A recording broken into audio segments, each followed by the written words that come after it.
Hi viewers, today మనం మే 9 2025 సంబంధించి current affairs discuss చేయబోతున్నాం. దీంట్లో ఫస్ట్ వచ్చేసి 14th పోపుగా ఎన్నికైన రాబర్ట్ ప్రివోస్ట్. ఈయన 14వ పోపుగా పోప్ ఫ్రాన్సిస్గా ఎన్నికయ్యారు. ఈయన అమెరికాకి చెందినవారు. అయితే ఈ విధంగా పోప్గా ఎన్నికైన మొదటి అమెరికన్ ఇతను. అంటే పోపుగా అమెరికాకి చెందిన వ్యక్తి ఎన్నికవడం ఇది తొలిసారి. ఏ నిబంధనల ప్రకారం ఈ ఎన్నిక జరిగింది అంటే ఆర్థో రితుమ్ కాంక్లేవిస్, దీనిలో నిబంధనల ప్రకారం ఈ ఎన్నిక జరిగింది. ఓకే, నెక్స్ట్ చూసుకుంటే అమెరికా షికాగోకి చెందిన ఇల్లినోయి ఇన్స్టిట్యూట్ ఆఫ్ టెక్నాలజీ భారత్లో తన క్యాంపస్ని ఏర్పాటు చేయడానికి యూజీసీ అనుమతించింది. అయితే భారత్లో క్యాంపస్ ఏర్పాటుకు అనుమతి పొందిన తొలి అమెరికా యూనివర్సిటీ ఇది. దీన్ని ముంబైలో ఏర్పాటు చేయనున్నారు. దీంట్లో నోట్ ఏంటంటే, ఇక్కడ ఇంపార్టెంట్ ఏంటంటే డేకిన్ యూనివర్సిటీ మరియు యూనివర్సిటీ ఆఫ్ వొలాంగాంగ్ భారత్లో క్యాంపస్ ఏర్పాటు చేసిన తొలి విదేశీ యూనివర్సిటీలు.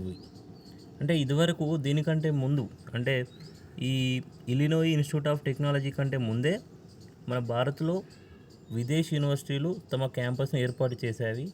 అవి తొలి యూనివర్సిటీలు. ఇవి ఆస్ట్రేలియాకి చెందినవి.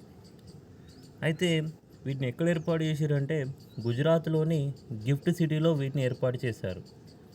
గిఫ్ట్ అంటే Gujarat international financial tech city, దీని full form gift full form. Okay, next చూసుకుంటే కేంద్ర ప్రభుత్వం తెలంగాణలోని పాడి పశువులకు జాతీయ ఉచిత కృత్రిమ గర్భధారణ కార్యక్రమాన్ని అమలు చేయాలని నిర్ణయించింది. ఇంగ్లీష్లో చెప్పాలంటే ఆర్టిఫిషియల్ ఇన్సెమినేషన్ ప్రోగ్రామ్.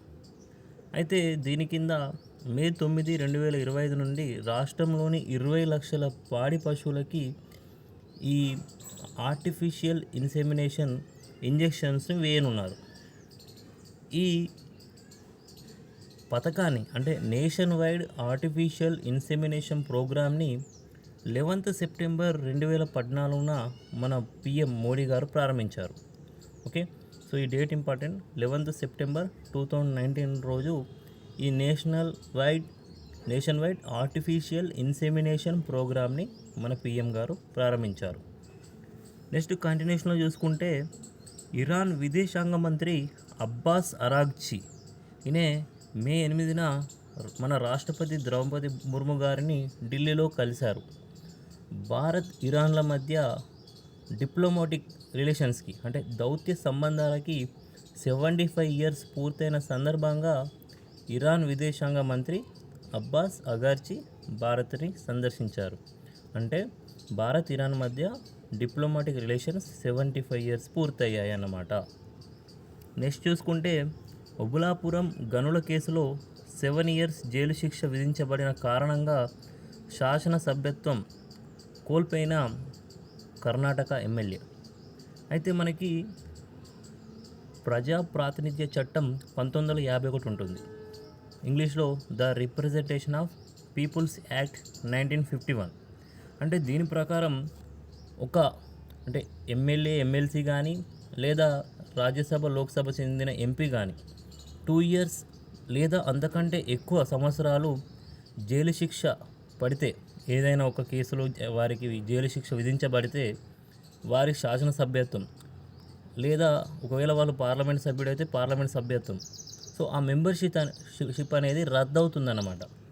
ఓకేనా, సో 2 సంవత్సరాలు లేదా అంతకంటే ఎక్కువ సంవత్సరాలు వాళ్ళకి జైలు శిక్ష విధించబడినప్పుడు. దీనికి సంబంధించిన కేసు వచ్చేసి Lily Thomas versus union of India 2013లో కేసు. ఈ రిప్రజెంటేషన్ ఆఫ్ పీపుల్ యాక్ట్ 1951కి సంబంధించిందన్నమాట. నెక్స్ట్ చూసుకుంటే ఇందిరా సౌరగిరి జల వికాసం పథకం ప్రారంభించనున్న సీఎం రేవంత్ రెడ్డి గారు.